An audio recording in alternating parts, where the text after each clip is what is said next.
episodio 44 con Mario Escobar. Bienvenidos al podcast Triunfa con tu libro, ayudando a autores de libros de ficción y no ficción a autopublicar y vender sus libros con éxito y conseguir unos ingresos que te permitan vivir como autor o emprendedor. Comienza este episodio con Ana Nieto. Hola. Hoy estamos con Mario Escobar. Mario es un autor de bestseller con miles de libros vendidos en todo el mundo. Algunos de sus libros han sido traducidos a muchos idiomas. Con Mario vamos a charlar sobre su trayectoria. Yo creo que es una trayectoria tan interesante para cualquier autor porque ha hecho de todo. Lo último es que una de sus novelas más conocidas, El Círculo, se ha hecho un guión de cine y probablemente se haga una película. Mario comenzó trabajando con editoriales y nos va a contar cómo contactó con las primeras editoriales y el resultado que tuvo, cómo contactó con una editorial muy fuerte en todo el mundo y cómo lo hizo. Nos va a contar qué libro le marcó especialmente y le enseñó mucho a escribir y, en fin, muchas experiencias por las que ha pasado, que son muchísimas y que nos van a mostrar pues todo lo que puede dar de sí la vida de un escritor. Nos va a contar al final, no os lo perdáis, una anécdota muy curiosa de cómo escribió uno de sus libros. El último se llama Bienvenidos a Clayton Lake, una novela de suspense del año que va muy bien, como sus casi un centenar de libros que tiene publicado. De eso también nos va a hablar, de la capacidad de productividad que tiene y de muchas más cosas. Realmente es interesante, también de su experiencia. Es muy curioso porque es un autor que empezó publicando con editoriales y sigue publicando y vende muchísimo, pero también comenzó casi desde el comienzo de Amazon.es, comenzó a publicar sus novelas. Nos cuenta, no te pierdas, el porcentaje de ventas que tiene en autopublicando y con editoriales, que es muy curioso. Y por su experiencia también nos cuenta la diferencia que ve él entre publicar en Amazon.com y Amazon.es. Así que bueno, es una entrevista, la verdad, muy completa y muy recomendable. Antes de comenzar con la entrevista, quería agradecer al último comentario que me habéis dejado en iTunes. Muchísimas gracias, Gustavo Pérez, que es el autor de The Manager Podcast, un podcast que también os recomiendo, en el que habla de emprendimiento y habla él y de vez en cuando entrevista a emprendedores, ¿no?, que cuentan su experiencia. Y bueno, también recordaros que tenemos en marcha, y ya unos cuantos de vosotros os habéis inscrito, espero conoceros próximamente en Madrid, en Barcelona. Me refiero al taller presencial que vamos a organizar en Barcelona el 5 de marzo, el 16 de abril en Madrid. El taller, el nombre es Triunfa con tu libro, cómo conseguir mis primeros 1000 lectores. Y como sabéis, el objetivo va dirigido a que puedas poner en práctica de lo que vamos a hablar allí, ¿no? De cómo publicar tu libro en Amazon, en los dos formatos, ebook y papel, y lo hagas con una calidad profesional, de todos los requisitos legales relacionados con la publicación del libro, de cómo conseguir que Amazon te dé la máxima visibilidad. Te vamos a desvelar las acciones más eficaces de marketing digital para conseguir tus primeros 1000 lectores, y luego cómo conseguir una plataforma de autor que te permita pasar de esos 1000 a muchos más, que tu libro pase de ser un bestseller a un longseller. Así que te recuerdo, anímate, porque todavía puedes disfrutar de casi un descuento de un 50% si te inscribes ahora. El taller, sabes que va a ser un sábado durante todo el día. Realmente va a ser un maratón, pero queremos dar todo o casi todo lo que sabemos. María Neguaras, que sabéis que El taller lo imparto con ella. Mariana Iguaras es una experta del sector editorial, es consultora editorial. Ya grabé 2 entrevistas con ella en este podcast. Y bueno, toda la información la tenéis en triunfacontulibro.com/taller. Bueno, y sin más, damos ahora comienzo a la entrevista con Mario Escobar. Hola, buenos días, Mario, ¿cómo estás? Hola, buenos días, muy bien. Me imagino que estás ahí por tu zona de Villalba, ¿no? Sí, estoy en Madrid. Aquí en la cueva, como dice mi mujer. Bueno, pero después de un periplo de los tuyos por ahí haciendo presentaciones y demás, ¿no? Sí, la verdad es que la vida a veces del escritor es un poco esquizofrénica, ¿no? La mitad del tiempo estás solo con tus ideas y tus personajes y la otra mitad rodeado de gente explicando ese libro que acabas de terminar, corriendo de un lado para otro. Entonces parece que tienes 2 vidas, ¿no? En una. 2 vidas completamente diferentes, pero que van muy bien, ¿no? Que se complementan muy bien. Sí, en mi caso sí, hay escritores muy tímidos que les cuesta hablar en los medios o que piensan que no es necesario, ¿no? Yo en cambio pienso que son 2 partes o 2 caras de la misma moneda, ¿no? De un trabajo que no se acaba hasta que el libro llega a cada lector y cada lector lo revive en su mente, ¿no? Entonces, para eso hay que intentar, pues, lanzar ese libro a todo el mundo y que todo el mundo lo reciba. Claro. Bueno, para los pocos que no conozcan a Mario Escobar, déjame que te presente así rápidamente. Eres historiador, blogger, redactor en revistas, creo que colaboras con alguna ONG, incluso eres director o vas a ser director de una iglesia evangelista y sobre todo eres escritor. Eres autor de bestseller con miles de libros vendidos en todo el mundo. Algunos de tus libros, además, se han traducido a muchos idiomas, pero muchos idiomas como el chino, el inglés, el francés, el italiano, el portugués, etcétera. Yo creo que eres un autor completo, polifacético y, sobre todo, que has hecho de todo. Y por eso yo creo que eres un ejemplo para cualquier escritor, para que vea, bueno, cómo o sea, no creo que haya un escritor que pueda dar más de sí en todos los sentidos que tú. Has publicado muchos libros, hablaremos de eso, con editoriales y por tu cuenta como autor indie. Tienes agente literaria, has traducido tú mismo tus obras y te las han traducido a varios idiomas, etcétera, etcétera, etcétera.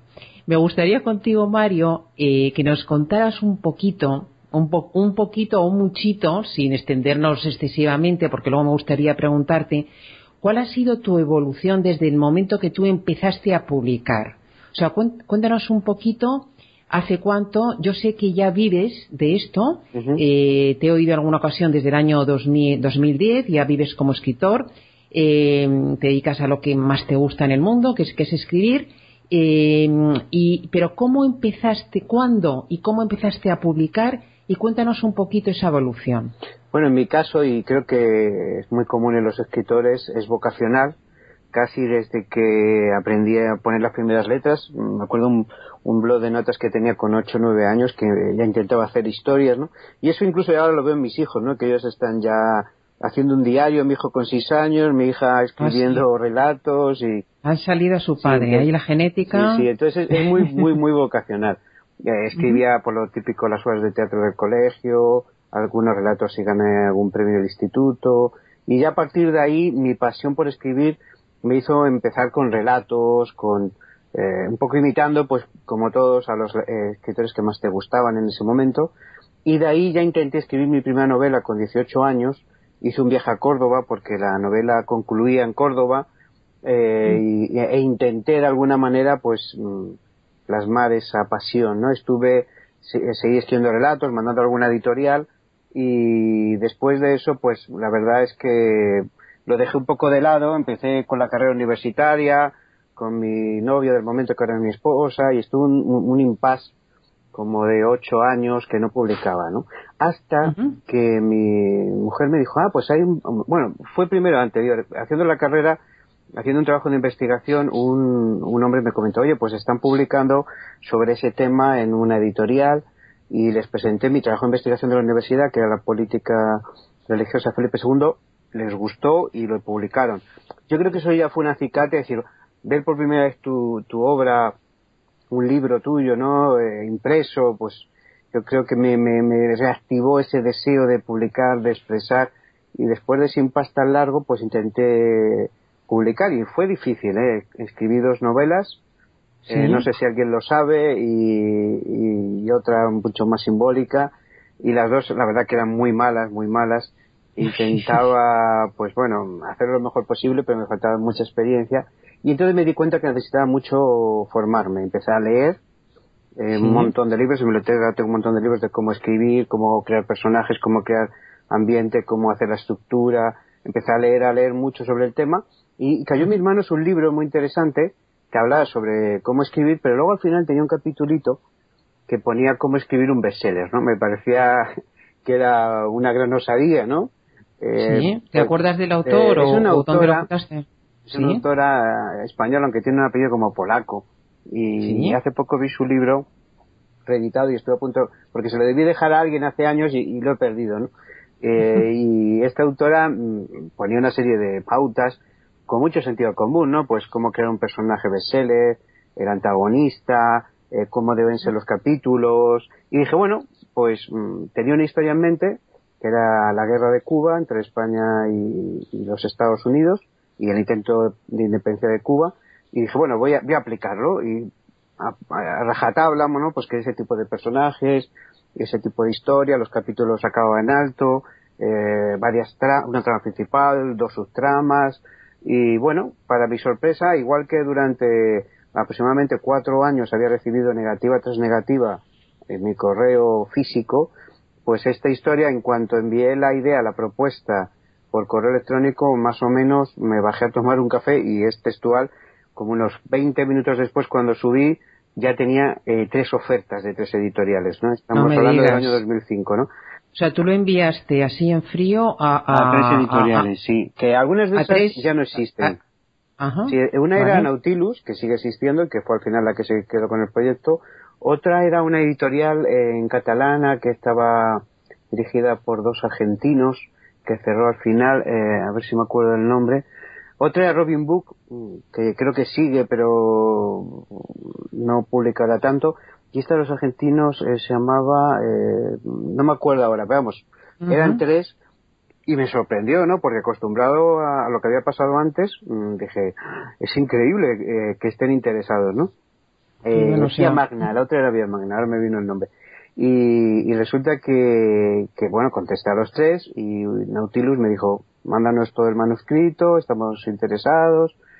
Se lo envié, y a la semana o así recibí una llamada en mi casa. Me acuerdo, además, vivía en ese momento en Carabanchel, en Madrid, y tenía mi hija pequeña, muy pequeña, mi mujer justo, porque estaba cerca de las Navidades, había ido a hacer las compras de Navidad con mi suegra, y la niña empezó a llorar, y el editor hablando por el teléfono y dando saltos. Fue una escena así bastante peculiar, ¿no? Y quedamos una semana después, y conocí al director de la editorial, y conservo amistad con este editor, que es Sergio Remedios, que era también historiador, y con David Yagüe, que es el periodista que lleva en ese momento prensa la editorial, y después de 10 años, que ha hecho justo 10 años estas Navidades pasadas, pues seguimos teniendo esa amistad. O sea, fue una cosa increíble, ¿no? Pero... ¿Y la obra cuál era? Conspiración Maine. Conspiración Maine fue una novela que tuvo bastante éxito para ser mi primera novela, ya que el año 2006, aunque firmamos en diciembre del 2005, la obra salió en mayo del 2006, fue la segunda novela, porque había un concurso en aquel momento en Casa Libro que era novela del verano, después de La Catedral del Mar.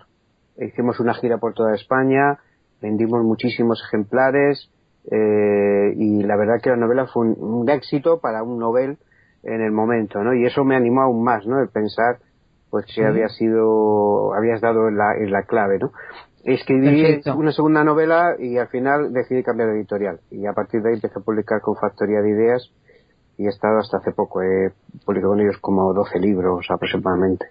Vale, antes de que continúes, si no te acuerdas ahora, Mario, sí que nos gustaría que en el artículo que acompaña esta entrevista nos dijeras ese libro tan importante para ti, de cómo escribir un bestseller. Sí, voy a buscarlo. Vale, y luego lo añadimos a las notas para que los oyentes puedan... Sí, porque es un libro muy interesante, muy sencillito, Y hace tiempo que no lo veía, pero estando en Casa del Libro hace poco vi que había una reedición y la verdad que a mí me ayudó muchísimo. Luego he leído mucho. Otro libro que me marcó mucho fue el de Cómo escribo, que es de Stephen King, que es una especie de biografía breve junto a mientras escribo. Es una biografía breve y luego es un análisis de cómo escribir y después es cómo moverte en el mundo editorial y al final incluso te pone un ejemplo de cómo corregir, ¿no? Y aquí ese libro me animó muchísimo, ¿no? Porque Stephen King lo escribió después de un accidente de tráfico que sufrió, le pidió una camioneta y es muy sincero, muy generoso en el libro, ¿no? Y te anima, además de enseñarte, te anima mucho. Para mí fue un libro fundamental. Fenomenal. Bueno, pues añadiremos esos dos libros. Bueno, entonces nos hemos quedado en que tú tienes un éxito tremendo con esta primera novela, luego publicas con otra editorial.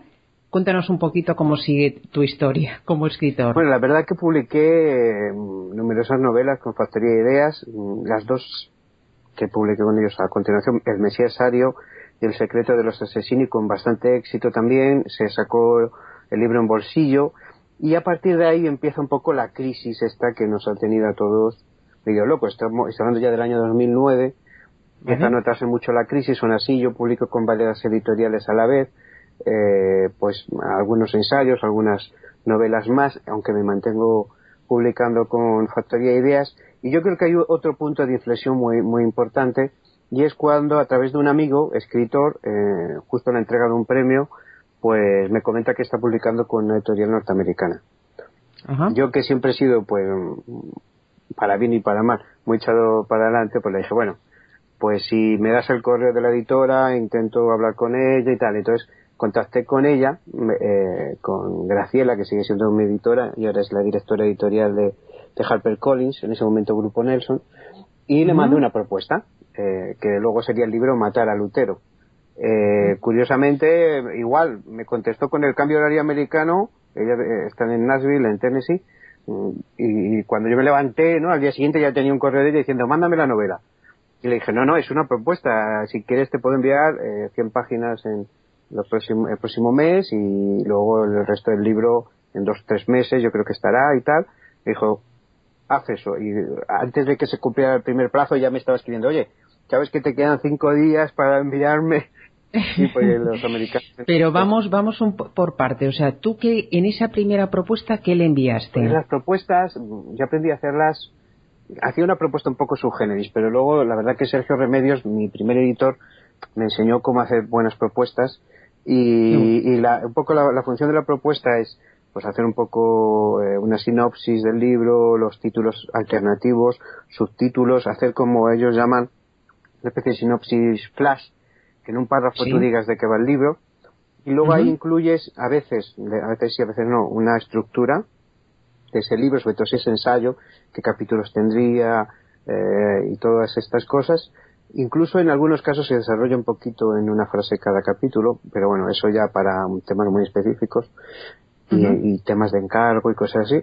Y luego una breve biografía en la que incluyes pues todo lo que has hecho.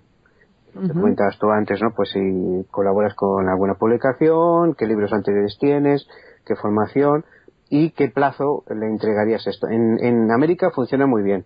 Aquí la verdad es que, menos a las editoriales medianas y pequeñas, las grandes muy rara vez aceptan propuestas. Quieren libros terminados y a no ser que seas un escritor muy, muy, muy conocido, estilo Pérez Reverte, o que entonces no les importa, ¿no? Pero normalmente se escribe ya con el libro, o se firma el contrato con el libro terminado. O sea, que tú contactas con esta persona, Graciela, directora de nada más ni nada menos que de HarperCollins, y bueno, llega finalmente, haces la propuesta, te contestan que adelante, y cómo continúa la historia. Sí, está muy bien, porque yo hay varias cosas que me gustaron. La primera era que en cuanto firmaba el contrato sin tener la novela acabada, me pagaban parte del adelanto, que eso era inaudito en España, ¿no? Luego me pagaban la otra mitad cuando acababa el manuscrito, que era otra cosa inaudita, porque normalmente en España los adelantos te lo pagan y a veces ya ha salido el libro, que yo no sé cómo lo llaman adelanto, ¿no? Sería otra cosa. Y curiosamente también ellos me contaron que sus liquidaciones eran trimestrales. Pues aquí en España tampoco es muy normal, suelen ser anuales y en algún caso excepcional semestrales. O sea, hay como un apoyo y una continuidad constante al escritor. Vale. Entonces este libro lo lanzamos en el año 2011. Es Matar a Lutero, Matar ¿no? a Lutero, Sí. sobre todo en América Latina. Estuve en Miami presentando el libro y además en España salió con menos fuerza porque estaba intentando entrar en el mercado español, pero luego al final no lo consiguieron. Hubo unos cambios de opinión en la editorial a nivel de grande, ¿no? De los altos cargos de la editorial, y no se apostó tanto por seguir en España. Entonces, ese libro aquí se vendió bastante bien, pero estoy un poco medio frustrado. Pero yo seguí publicando con Grupo Nelson, que se llamaba en ese momento, ahora HarperCollins español, libros, Exterminio, una biografía de Winston Churchill, más otros libros que fueron saliendo, y seguía... ¿Eran libros que te encargaban o libros que tú proponías? Pues normalmente los proponía yo, hasta que llega el otro hito importante, que es en el año 2013, que es cuando Larry Down, que es el vicepresidente de la editorial, me llama el día en que el Papa, que ahora dentro de poco es el tercer aniversario, el Papa es elegido, el Papa Francisco, y me dice, mira, hay un escritor italiano que quiere hacernos una biografía sobre el Papa, pero yo creo que tú, como historiador y conocedor de la historia de la Iglesia, pues puedes hacernos un mejor trabajo, pero necesitamos un libro ya. ¿Así? Sí, así, la madrugada del 11 de marzo del 2013, ¿no? O sea, ¿ya cuánto tiempo era? Sí. De que el Papa es elegido, y le digo, vale, ¿cuánto tiempo necesitas? Dice, bueno, en un mes podría estar, como mucho en un mes. Y le dije yo, voy a intentar hacerlo en 20 días. Una locura, una locura. Entonces, vale, porque el libro era en español. Era en español, pero espera, entonces el libro me dice, lo voy a hacer en español. Esa noche me empieza a bajar por mi tablet todo lo que hay sobre el Papa Francisco, los libros que él ha escrito. Eso es una de las ventajas, ¿no?, ahora de los libros de Internet. Y como tenía un viaje al día siguiente a Córdoba, porque daba clases de historia de la Iglesia, pues en el viaje, y iba a estar 2 días en Córdoba, que bueno, pues aprovecho y me leo todo, porque ese domingo, o sea, ese siguiente lunes, esto era un jueves, tengo que empezar a escribir. Pero estando en Córdoba me llama Graciela y me dice, ¿sí? Mira, Mario, hemos pensado que como el libro es muy importante, ya se ha aprobado para que salga en inglés, entonces tú nos tienes que mandar cada día 9.000 palabras. 9.000 palabras. Palabras diarias, y nosotros la traducimos cada día. Entonces, no puedes volver atrás, no puedes equivocarte, porque... No puedes equivocarte. Sí, y además tienes que atender a la traductora, que luego hemos hecho una buena amistad, Gretchen Albernati y yo. Entonces, yo mandaba cada día esas palabras, además, dije, al final empiezo el sábado mismo, porque empecé, así ganaba... Perdona, 9.000 palabras más o menos en una hoja tipo Word, en un tal, ¿cuántas hojas pueden ser? 9.000 palabras, 9.000 más o menos. Más o menos, depende del tamaño de letra, pero puede ser como unas 12 hojas diarias. 12 hojas diarias. Sí, wow. Sí. Y luego, hojas que no es una historia que tú te estás inventando, sino con notas al pie, y además ellos son muy, muy estrictos. Me pedían, hay unas leyes en Estados Unidos muy estrictas sobre la ley de propiedad intelectual, entonces de cada párrafo solo puedes usar tantas palabras, de cada cita, y de cada página o cada libro solo X páginas. O sea, no puedes coger y empezar a copiar textos de todas partes, sino es muy estricto, ¿no? Entonces me pusieron un redactor que me ayudaba con las notas, la traductora, y en vez de 20 días tardamos al final 18. Ganamos 2 días. 18 días en escribir un libro. 12 horas diarias. Cuando acababa me empezaban a llegar las dudas, ¿no?, del redactor y de la traductora, ¿no?, sobre las cosas que ponía. Y la cosa es que ganamos tanto tiempo que sacamos los 2 libros simultáneamente, fueron los primeros que salieron en...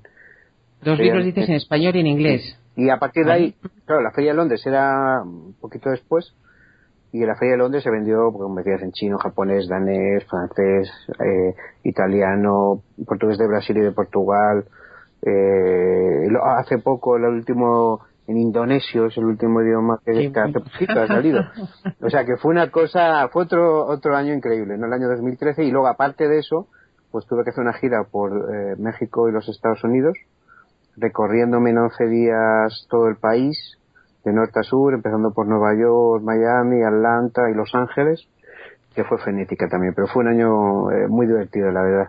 Cuéntanos esas presentaciones que te haces tú por Estados Unidos. ¿Eso lo organiza la editorial? Sí. ¿Y cómo son? Pues son, o sea, tú vas allí y ¿qué pasa? Son frenéticas. Ellos ya, por ejemplo, ahora me están organizando la de la nueva novela Canción de cuna de Auschwitz, que sale en España el 4 de abril y en América el 31 de marzo. Y esta gira, por ejemplo, va a ser finales de abril hasta mediados de mayo. 20-25 días seguidos. Va a ser la más grande que he hecho nunca, ¿no? Entonces, ellos organizan el calendario para medios, librerías y en este caso ferias también, porque empezamos a finales de abril, a partir del 26 creo que es, en la Feria del Libro de Buenos Aires, que es una de las más importantes de América Latina junto a la de Guadalajara, México. De ahí vamos a Uruguay y a Chile porque están muy próximos, aprovechando el viaje bien, y de ahí nos vamos a Bogotá, Colombia, para la Feria del Libro de Bogotá, que es a continuación, y de ahí a México, una gira interna por todo México, 5 o 6 ciudades, y de ahí a Estados Unidos y otra gira de por lo menos 5 o 6 ciudades. O sea, el día empieza normalmente con prensa, además empezamos con los noticiarios, como dicen ahí, de 6 de la mañana, te llevan a los telediarios de las 6 de la mañana, Qué bueno. y empiezas ahí a hacer televisión mañana sobre todo, a mediodía sueles hacer entrevistas para prensa y radio, y por la tarde más televisión, y alguna presentación en alguna librería, acabas a las 10 de la noche, te acuestas y así estás entre vuelos y días de presentación. Pues yo mi récord eran 12 días, pero en este caso creo que serán 25, que no sé, bajar de peso y todo así. Qué bárbaro, porque ya no es además solamente Estados Unidos, es un periplo ahí por Latinoamérica. De Buenos Aires hasta Nueva York, o sea, va a ser... Bueno. Pero bueno, es una gran oportunidad, la verdad. Hombre, por supuesto, qué maravilla. Sí. Bueno, síguenos contando un poquito, o sea, escribes este libro sobre el Papa Francisco, que se traduce a tantísimos idiomas, sigues publicando con HarperCollins. Sí, sigo publicando con Harper y con Factoría en España. Lo que pasa es que Factoría, yo ya estaba notando que la crisis le estaba empezando a afectar, a pesar de ser gente muy juiciosa y había aguantado muy bien, pero en los últimos años estaba mal la editorial. De hecho, creo que oficialmente en diciembre cerró, de este año pasado. Por desgracia, pues entonces recuperé mis derechos y sobre todo a partir del año 2012, al tiempo que está sacando este libro del Papa en el 2013, un poco después, empecé a interesarme mucho por Amazon. Y aquí otra por cosa, la autopublicación, sí, ¿no? otra cosa que como estás viendo, al final la vida es la que te va abriendo los caminos, ¿no? Pues lo de Amazon fue curioso. Yo ya había publicado alguna cosita porque algún amigo escritor, Eric Fratini, me había dicho, pues yo publico mis ensayos y me va muy bien, pero no había tenido yo mucho interés. La verdad, había puesto algún libro y no había sabido moverlo, no me costaba maquetarlo, las portadas, para mí era todo muy difícil, estaba todo en inglés todavía, y aún más difícil, ¿no?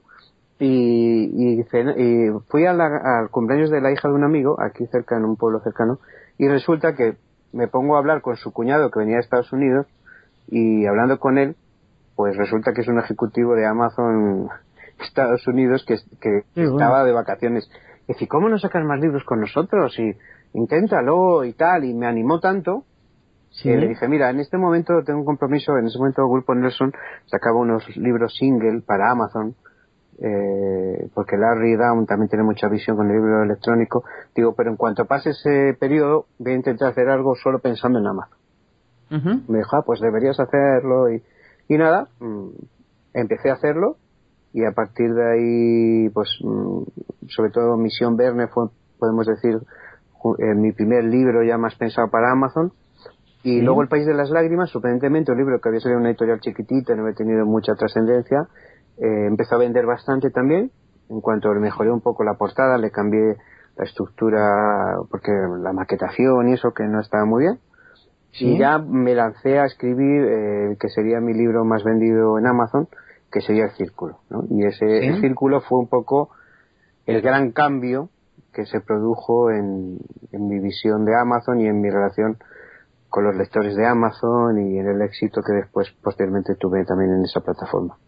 ¿Y en qué sentido? O sea, ¿en qué notaste tú más diferencia entre publicar con una editorial y publicar en Amazon? Y un poco, cuéntanos algunos secretos de lo que tú, no sé si a la hora de escribir o a la hora de promocionar, que en este caso te tienes que encargar tú solito. Yo como, pues hemos estado hablando, siempre he sido una persona muy versátil, me han gustado muchas cosas, yo siempre me he hecho mi página web, las portadas, los book trailers, todas esas cosas. Entonces, para mí no era un reto tan grande que a lo mejor para un escritor que no le guste esas cosas o no sepa cómo hacerlas, ¿no? Pero lo que sí me di cuenta desde el principio es que tenía que cambiar algunas cosas en mi mente, ¿no? Como bien dices, darte a conocer en Amazon, y aunque ya tuve una trayectoria como escritor, no es sencillo, ¿no? Y también para los lectores digitales tampoco es sencillo, pues en la vorágine de libros que se publican mensualmente y cada vez más, pues publicar es difícil, ¿no? Yo no fui de esa primera generación que empezó cuando Amazon empezó en España, sino fui como de la segunda, como quien dice. Entonces, esa gente ya tenía bastante buena posición, y me acuerdo que como siempre he pensado que la vida hay que aprender y que uno no nace sabiendo, fui a un encuentro que hacía Amazon en una feria del libro de hace 2-3 años, no me acuerdo exactamente, en el que había pues estos escritores de éxito en el momento, esta generación Kindle que llamaban, y estuve escuchando y había como una especie de consejos, taller, tal, conocí a algunos de ellos y me fui un poco con la sensación, digo, yo creo que no valgo para esto, creo que no voy a ser capaz. Sí, por la manera en que ellos contaban las cosas y cómo me sentí, y pensé, a lo mejor esto no es para mí y tal. Pero como soy un poco tozudo, dije, bueno, voy a intentarlo. Entonces saqué esta de Mission Verne, que ya había sacado algún single, pero no estaba terminada. Y nada, cambié un poco la mentalidad. Dije, bueno, voy a promocionar en redes, voy a mejorar las portadas, voy a mejorar la forma del libro, y voy a buscar temas que yo creo que pueden encajar bien en ese tipo de lectores.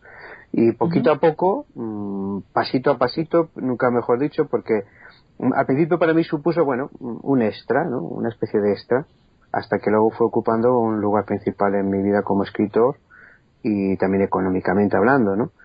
Una cosa que me encantó pues fue la seguridad que le da al escritor al pagarle mensualmente, y la transparencia, ¿no? Eran dos cosas que yo no había visto en la mayoría de editoriales, a excepción de HarperCollins, que como no sé si por ser norteamericanos o por su estilo, sí son muy transparentes, pero otras no han sido tan transparentes, ¿no? Entonces eso me gustó. Y a partir de ahí fue dedicarle más tiempo, y para mí, y soy el primer sorprendido, ¿no? Porque he visto muchos subir, bajar en años, y mantenerte ahí en Amazon es muy complicado, y cada año un poquito más, porque cada año hay cosas nuevas, ¿no? Pero bueno, mientras los lectores quieran. Es más difícil ser long seller que bestseller, ¿no? Sí. Y actualmente tus ingresos más importantes vienen vía lo que vendes con editorial o lo que tú autopublicas en Amazon. Hoy por hoy depende del año, ¿no? El año 2013, obviamente, pues con este libro del Papa mis ingresos fueron fundamentalmente del libro en papel y del libro en editorial. Pero ahora mismo podríamos decir, aunque está bajando, no porque baje la cantidad de Amazon, sino porque está subiendo la editorial, pero antes eran como 2/3 de mis ingresos. ¿2/3? ¿El que? Del libro digital, Amazon. Sí. Pero ahora está ya, yo creo que este año va a igualarse posiblemente, y ahí se mantenga un tiempo, porque como tengo este proyecto de canción de cuna de Auschwitz, y va a ser un libro que ya sale en portugués y en español, en España, Portugal, Brasil y toda América, y creo que si va bien va a ir a más idiomas. Entonces va a cambiar un poco el panorama en el libro físico. De todas formas, Mario, me parece increíble que sea un 2/3 solamente con Amazon, con todo lo que tienes publicado tú con editoriales y la promoción que que has tenido, y el apoyo. ¿Por qué? Porque es que se vende mucho en Amazon. O sea, la gente no se lo cree, se lo dice si no se lo cree. O sea, porque pero cuando a veces le dices a los editores mismo lo que vendes al día, y a otros escritores tampoco, y a veces no lo dices por no levantar ahí ampollas. Sí, porque hay de todo, ¿no? Y hay gente que se alegra contigo y otros que no, a lo mejor no tanto, ¿no? Pero la verdad es que es una herramienta para los escritores, y además global. ¿no? Yo, además de vender muchísimo en España, que eso es otra cosa, ¿no? Hay escritores que venden mucho en España, pero poco en Estados Unidos o en México, que son los 3 grandes mercados ahora mismo en español, en Amazon. ¿Tú dónde vendes más? Pues es una cosa increíble, ¿no? Yo empecé vendiendo mucho más en América, en Estados Unidos, y cuando salió el de México, pues seguía vendiendo un poquito ahí, vendía casi más en Alemania que en México, ¿no? Y en España vendía, pero tenía altibajos. Pero ahora, el último año ha sido muy raro, entonces ahora estoy vendiendo más en España, estoy vendiendo mucho en Estados Unidos y ahora vendo mucho en México.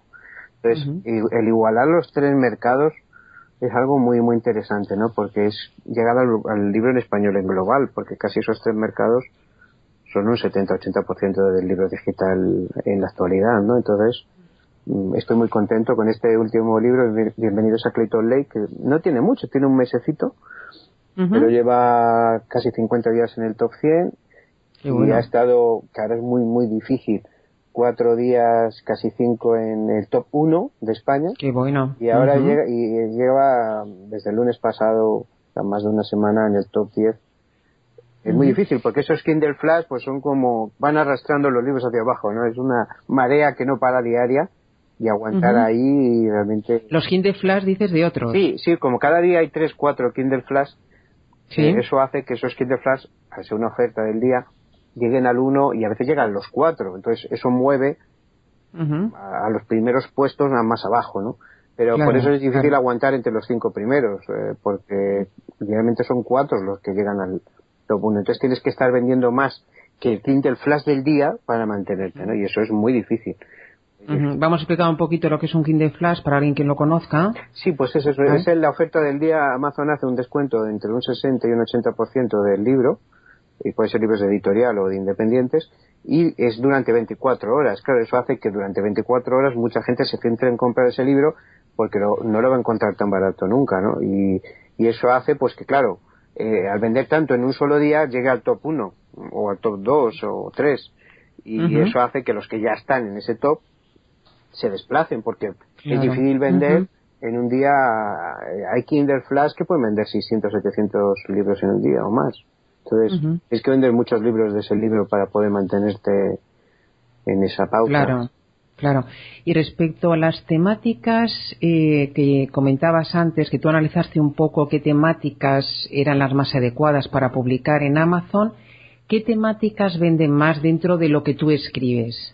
El thriller y el suspense es el que más vende, pero la ciencia ficción vende bien, y además es un género que hay muchos lectores fieles, entonces es como se prolonga más, ¿no?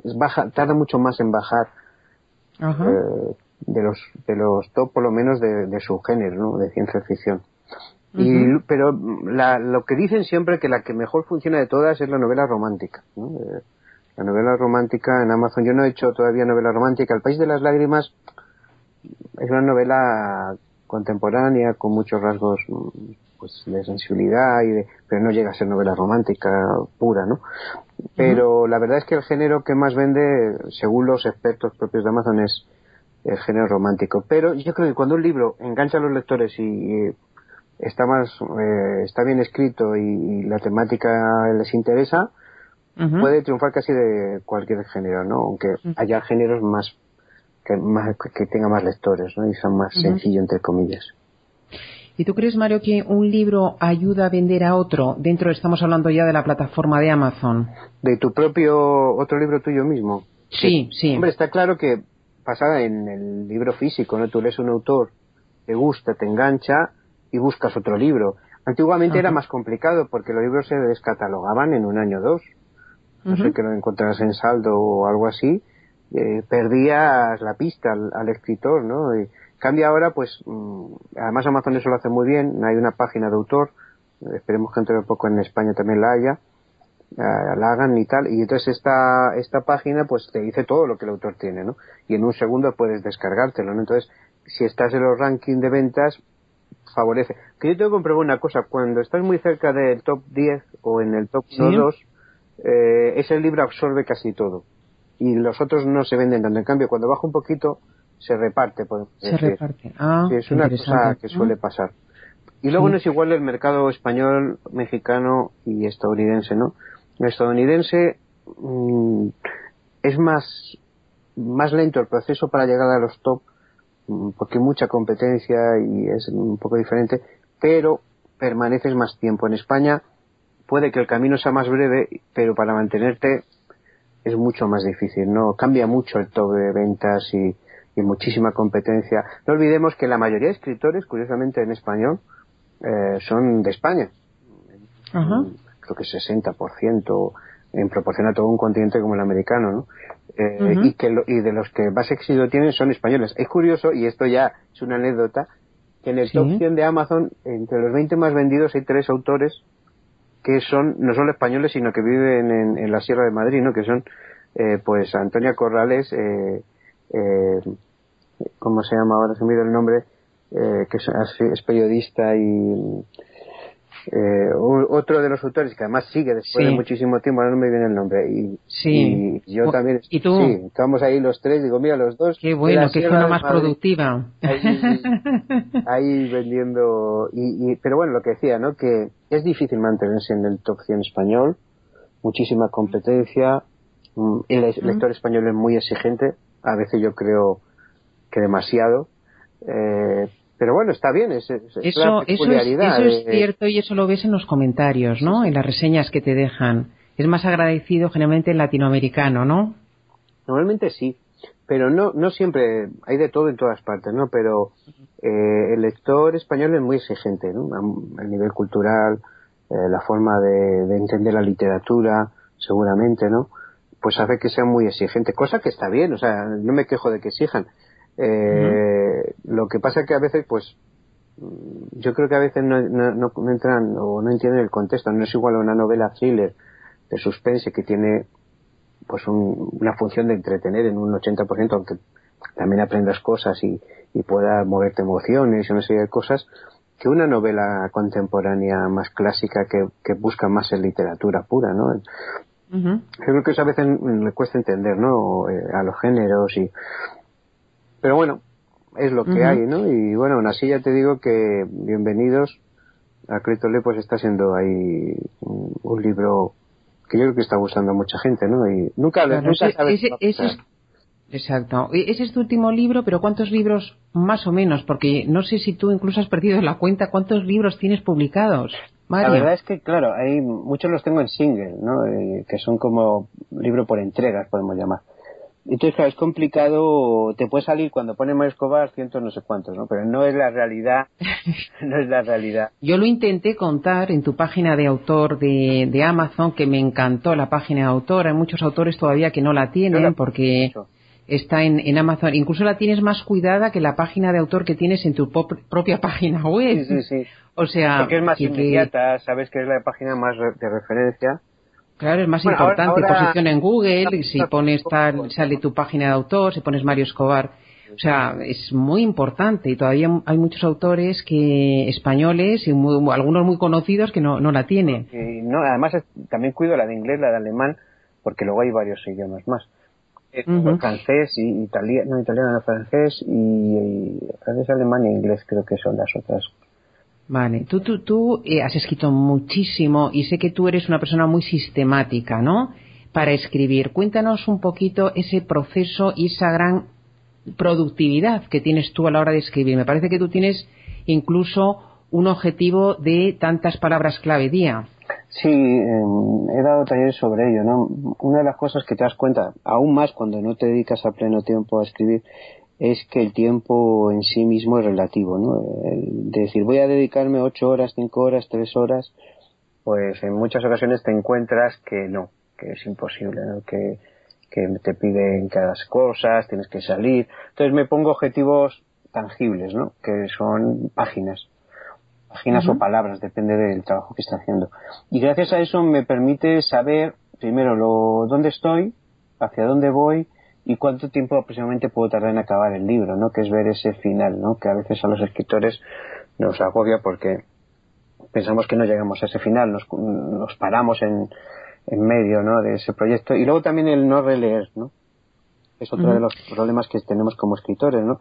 Cuando no estamos sistemáticamente trabajando, nos pasa que de repente pues llevamos varios días sin escribir, no sabemos dónde nos hemos quedado, releemos lo que hemos escrito, no nos gusta porque no está acabado del todo y porque siempre el lector del propio libro es poco objetivo, reescribimos, no avanzamos y para acabar con toda esa frustración, pues que este sistema, que la verdad que me he ido muy bien con él y creo que es bastante. ¿Y tienes algún objetivo concreto de palabras o de páginas? Depende de la necesidad y de cuando estoy escribiendo un libro que tiene que tener un plazo de entrega, ya sea porque yo me lo he impuesto. Tú te marcas con el plazo de entrega, pues esto se tiene que entregar tanto y luego hacia atrás te marcas. Te marco la pauta. Entonces, depende de eso, ¿no? Pero aún así siempre me pongo una, porque si no el tiempo pasa volando. Y hay algún amigo y todo me dice, bueno, es que mucho como por necesidad, ¿no? Porque tienes que tener muchos libros. Y digo, bueno, si te refieres por necesidad al deseo inevitable, imparable de ponerme a escribir, sí, o sea, que ese es un problema, ¿no? No sé si será un problema, pero vamos, sí. Cuando llevo 2-3 semanas, por ejemplo ahora en Navidad, pues he tomado pues todas las Navidades para no escribir y estar un poco más en familia, relajado.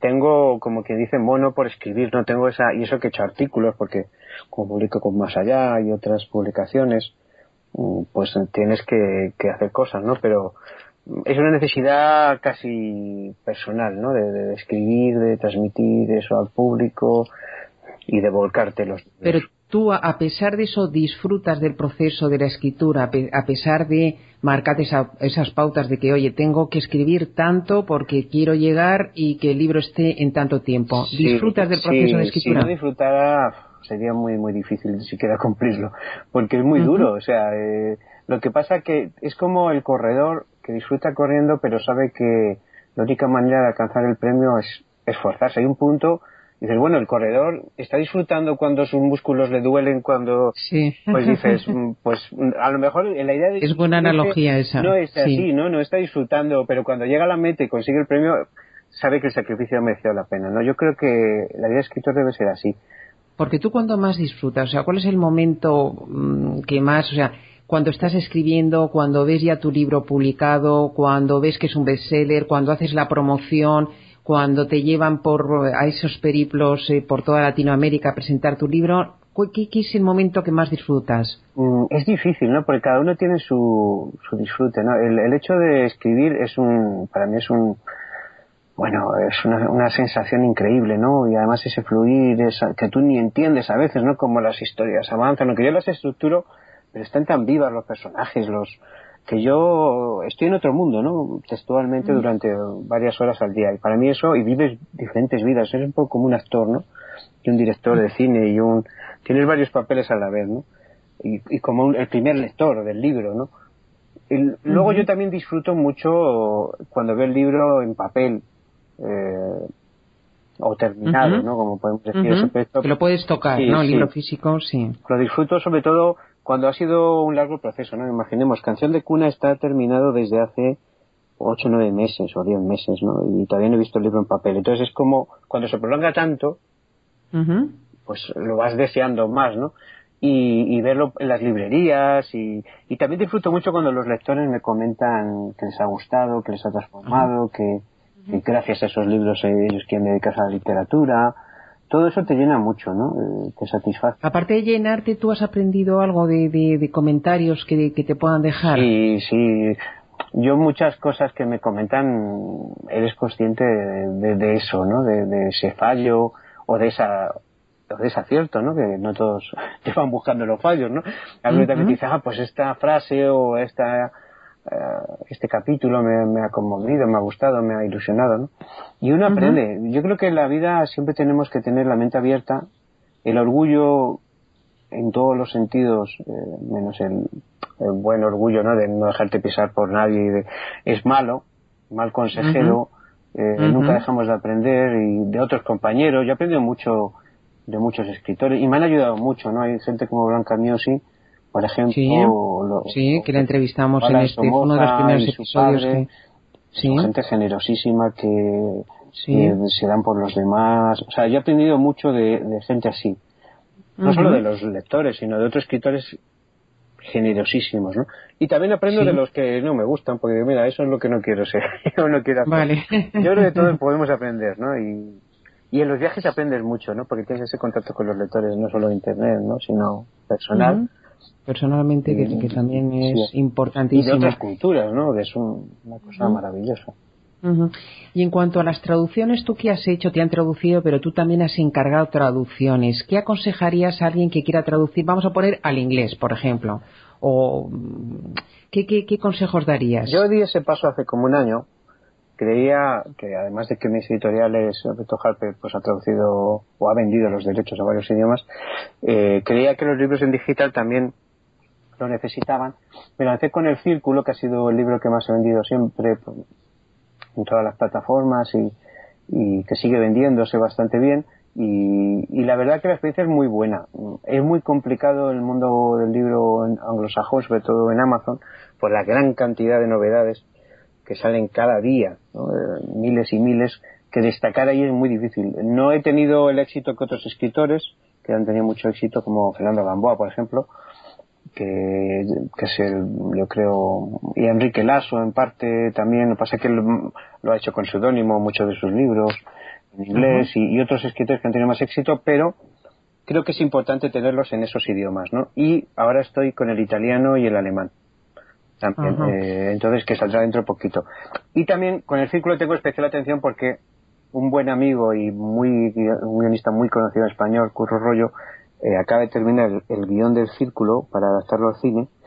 Ah, no me digas. Y entonces, claro, pues digo, todo eso va a ser una inversión para el futuro, ¿no? Qué bueno, qué bueno. Sí, Curro Rollo, para que el que no lo conozca, pues es el guionista de Cuéntame, de Periodistas, de A la Triste, me refiero de televisión, pero en cine también ha hecho muchísimos. O sea, que si es un proyecto que va a ir para adelante. Sí, no, ya está terminado el guión. Sí. Él ha apostado por hacer el guión. Lo está traduciendo al inglés. Ha buscado el traductor de Pedro Almodóvar en Estados Unidos, o sea que está apostando muy fuerte. Y ahora hay dos productoras interesadas, una británica y otra. Qué bueno, Mario, eso ya es, vamos, ya es lo único que te faltaba ya, que hicieron una película con un libro tuyo. Lo bueno que y ya no te queda más, ya lo has hecho todo. No, hombre, es morirme. No, hombre, no. Pero es que ya más no se puede hacer realmente. Bueno, seguir escribiendo historias. Al fin y al cabo los escritores, claro, bueno, por supuesto, subimos ahí al podium y decimos, bueno, hemos terminado la carrera, ¿no? Sino somos contadores de historias, y mientras haya una historia que me conmueva, me guste, me emocione, me ilusione, pues seguiré trabajando. Lo que pueda producir un libro u otro, al fin y al cabo, pues no me va a dar lo que más me llena, ¿no? Que es escribir y contar historias. Hay una anécdota que me gustaría compartir con los oyentes que tuve contigo. Yo te conocí hace aproximadamente un año. Sí. Nos tomamos un café donde tú vives y yo veraneo. y bueno, estuvimos hablando bastante, un poco pues lo que estamos comentando ahora. Tú me contaste mucho tu historia, como escritor, no sé qué, bueno. Y al final vino un chico, se acercó a nosotros y nos dijo, bueno, pero ustedes son escritores, escriben y tal. Es que yo tengo una historia que contar, tengo un libro. Tú muy amablemente le dejaste una tarjeta, le dijiste, oye, por supuesto, sí, llámame cuando quieras y tal. Y me contaste una anécdota relacionada con alguien que una vez se te acercó o algo parecido. ¿Quieres contar esa historia? Que es muy bonita. La verdad que, como algunas de las cosas que hemos contado, ¿no? en esta entrevista, ¿no? Que son providenciales, ¿no? Y dices, bueno, parece que la vida te va poniendo en el camino personas y situaciones y cosas, ¿no? Entonces, esto fue en la promoción de mi primer libro, Conspiración Main. Hicimos una gira por varias ciudades, ¿no? Y en una de esas ciudades, pues había pues una persona que era conocida de mi editor de ese momento, y bueno, me chocó cuando le vi, ¿no? Tenía un aspecto oriental, en una ciudad de Castilla y La Mancha, ¿no? O sea, Castilla y León, perdón. Y cuando acabó la presentación y todo ese día un poco frenético también, fuimos a tomar algo porque nos dijeron, bueno, antes de iros de aquí, pues cenar o algo para llegar ya a casa, tener que parar en el camino y tal. Íbamos en coche a aquel sitio y nada, pues nos sentamos en una terraza, era mayo, hacía buen día, había caído un chaparrón inmenso ese día, pero por la tarde hacía buen día, estábamos charlando y se sentaba a mi lado este hombre, ¿no? Entonces empezó a comentarme, bueno, como verás, pues mis padres no eran de aquí, mi madre era japonesa, mi padre norteamericano, vinimos cuando yo era muy niño a esta ciudad, fue un contraste, ¿no? Él era de origen japonés, ¿no? Medio japonés, medio norteamericano. Y empezó a contarme un poco su vida, ¿no? Y entonces me comentó sobre su padre. Bueno, mi padre en la Segunda Guerra Mundial era meteorólogo. Porque, claro, la meteorología tenía mucha importancia en las guerras, y los meteorólogos en concreto, porque no había satélites y manera de saber cuál iba a ser el tiempo que iba a haber, pues, que favorecía o no un desembarco, una operación militar, un bombardeo. Y me contó pues que había sido pues el ejército norteamericano iba buscando por las universidades estudiantes meteorólogos, ¿no? Que pudieran ayudarles y que se enrolaran en el ejército. Fue enrolado para el ejército en el Pacífico y eligió varios objetivos, ¿no? Pero justo ya a finales, no, mejor dicho, a mediados del 45, me pidió que eligiera un objetivo para un bombardeo. Y entonces eligió Hiroshima, sin saber qué tipo de bombardeo se iba a hacer. Fíjate. Curiosamente, claro, se hizo el bombardeo de Hiroshima y él se dio cuenta que él había posteriormente pues elegido el destino de cientos de miles de personas, ¿no? La muerte total. Entonces eso le produjo una crisis personal, hizo que buscara un sentido a la vida. Al final se casó con una mujer japonesa, hizo un libro, esa parte no sale en mi novela porque es lo que pasa después, ¿no? Podría haber una segunda novela, no he contado todo esto porque es muy interesante. Él hizo el primer libro de aprendizaje japonés-inglés, se hizo rico en Japón. Qué bueno, y vuelve a España, viene a España porque busca un sitio donde le den una explicación, ¿no? Del porqué de la vida, y entonces busca pues una universidad de teología católica y piensa que ahí pues pueden, y entonces por eso trae a toda la familia. Entonces cuando me está contando esta historia este hombre empezó a llorar. Es que no, como que se sentía culpable y que su padre se había sentido culpable toda la vida por lo que había hecho, ¿no? Entonces la historia me pareció tan increíble que se lo comenté a mi editor. Y luego, como que con ese editor no continué, dije, bueno, ahora he perdido el contacto, ¿cómo puedo saber más? ¿Cómo consigo? Entonces busqué. Claro, este hombre me había dicho que era doctor, entonces un médico con un apellido norteamericano y japonés no hay muchos en esa ciudad, ¿no? Y gracias al colegio de médicos lo logré localizar y estuvimos un día juntos, me contó la historia con más pormenores y además conocí a su madre, que era una mujer ancianita japonesa que todavía estaba viva, y me hizo una comida japonesa, me invitó a su casa a comer, o sea, fue un día increíble y ya de ahí surgió la historia Sol Rojo sobre Hiroshima, que ha salido con 3 editoriales. Salió al principio con Inédita, luego se reeditó con No Front, luego con Tinder, una editorial norteamericana, y espero en muy breve tiempo voy a recuperar los derechos y la quiero editar para Amazon de manera independiente también, porque ha sido un libro que ha tenido muchas vidas, ¿no? Y yo creo que todavía le queda alguna más, una historia muy curiosa. Qué buena historia, qué historia más bonita de alguien que se te sienta al lado. Y fíjate por dónde, quién se te sienta al lado. Es increíble. Y te cuenta esa historia, increíble. Bueno, para terminar, Mario, me gustaría ir a la sección que tenemos siempre de tus favoritos para saber, primero, ¿cuál es tu libro favorito? Es difícil elegir, todos dirán lo mismo, ya lo sé. Pero para mí es la Biblia, curiosamente, ¿no? Creo que la Biblia reúne casi lo que la mayoría de los libros que se han escrito, ¿no? Hay biografía, hay historia, hay cartas, hay poemas, hay muchas cosas, ¿no? Y para mí además siempre ha sido un libro muy especial. Me crié con él desde niño, fue el que aprendí con sus historias, ¿no? Y creo que en España es un libro muy desconocido. Invito a los lectores a que lean el libro con ojos críticos si quieren, pero no creo que nadie que se considere más mínimamente culto pueda serlo sin haber leído ese libro que tanto ha influido en la historia occidental, en el mundo, en el arte, en la cultura y en otros libros, ¿no? Aunque solo sea con esa mirada, pues invito a los lectores. Tú eres además un estudioso, yo creo, de las religiones. No sé si diriges una iglesia evangélica en Madrid, o eso he leído. Sí, ahora mismo no, estamos en proceso, pero he dirigido y he colaborado en la dirección de varias, ¿no? Y creo que la fe es algo que se está olvidando en Occidente y es una pena, porque con la fe podemos ayudar a mucha gente y también cambiar algunas cosas de nosotros mismos que no están bien, ¿no? No es fácil cambiar, pero no somos perfectos ninguno y siempre hay cosas que tenemos que cambiar, y la fe, en mi caso la fe cristiana, pues creo que es acicate, ¿no?, para cambiar y mejorar como persona. Uh-huh. Y creo que te ocupas o colaboras con una ONG que se llama Misión contra la Lepra. Estuve de director, ¿no?, de promoción durante casi 15 años, hasta justo el año 2010, que fue el año en el que me dediqué ya solo a la literatura, y dediqué, bueno, muchísimos años de mi vida a esta organización que ayuda a enfermos de lepra en el tercer mundo, y fue una escuela también, ¿no?, de aprendizaje muy, muy buena. Y sigue actuando, o sea, la Misión contra la Lepra sigue, cualquier persona que esté interesada pues puede buscarla en internet, que es una organización internacional que tiene sede en todos los países de Europa, en África y Asia, y que lleva ayudando a enfermos de lepra casi 150 años, o sea que muchísimo tiempo, ¿no? Y merece la pena porque es una enfermedad que por desgracia sigue vigente, no tanto porque no se pueda curar, sino porque la gente que la tiene es tan pobre que no puede acceder a la medicación que les sanaría y les quitaría esa enfermedad.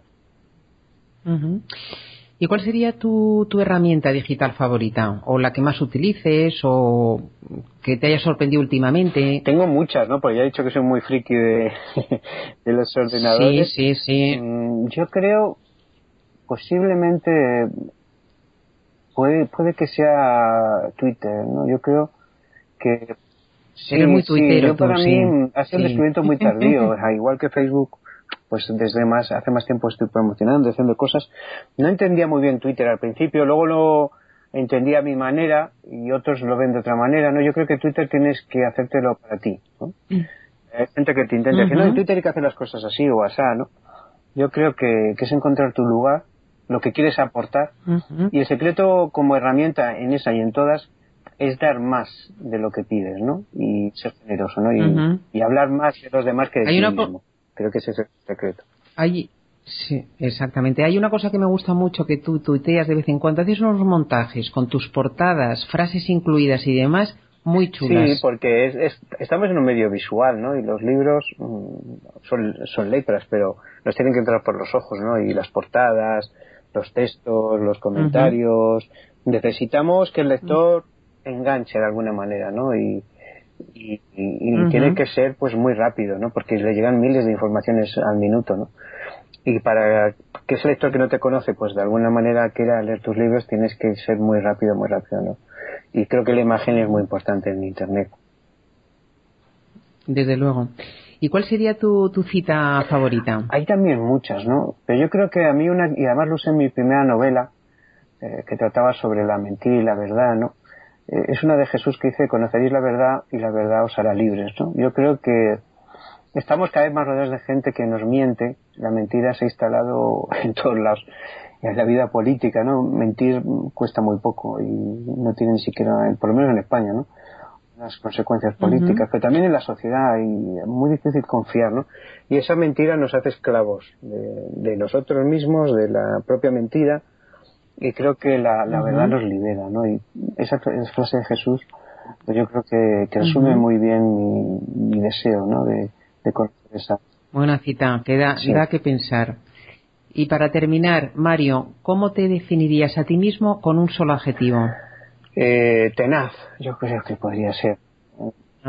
Fíjate que es curioso porque yo lo pregunto casi siempre a todos los entrevistados y esto se repite bastante a menudo, ¿eh? Es que yo creo que es el secreto de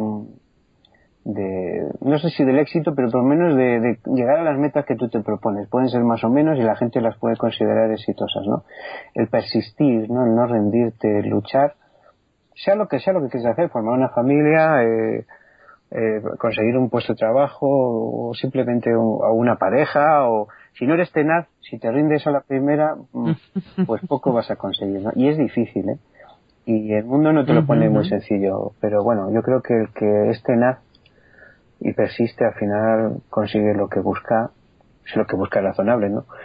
Porque a veces buscamos cosas que no estamos preparados para hacer. Claro, hay que marcarse metas alcanzables, ¿no? Bueno, Mario, pues ha sido un placer de verdad tenerte en este programa. Eres un ejemplo de cómo hay que perseguir esa tenacidad y marcarse esos objetivos que tú te marcas día a día. y un ejemplo de todo lo que se puede, yo creo, que llegar a conseguir, ¿no? Siendo un autor prolífico y de tanto éxito como tú. Así que ha sido un placer tenerte en el programa, Mario. Pues muchas gracias. Un fuerte abrazo. Muchas gracias a ti por la labor esta de ayudar a los escritores y animar a la escritura y de poner un poco de dirección a este mundo digital que es tan complejo y que la gente, pues yo creo que te está muy agradecido por ello. Un placer. Un abrazo. Mario. Visita la web triunfacontulibro.com, donde encontrarás los enlaces a este episodio y otros contenidos de interés para autores y escritores.